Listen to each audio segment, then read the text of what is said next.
I was born April 12, 1988, into a traditional Chinese household. My grandparents raised me as a Buddhist, but I went to a Christian church. In my house was my sister, mother, father, and both of my grandparents. I am first generation Chinese American and the only son.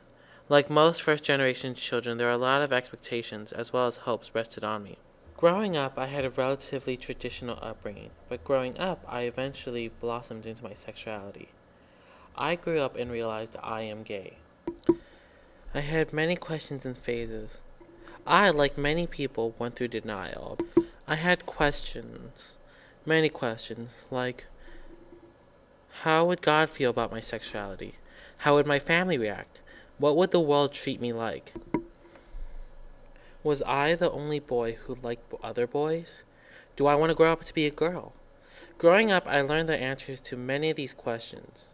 I've accepted my sexuality, and it's time the world does too. I learned that family isn't all about blood, but about those who are there for you and those who can love someone for being themselves. Some of my family haven't adjusted to my generation's culture and social acceptances. It's not the loss of tradition, but the need to help tradition to go on. I feel some people assume that since I'm gay, either God has forsaken me or I have forsaken God. But I, for one, know the answer I found in my search for spirituality. I learned many things of the world of faith. In that sense, I learned that everyone has their own nature and that I follow my own.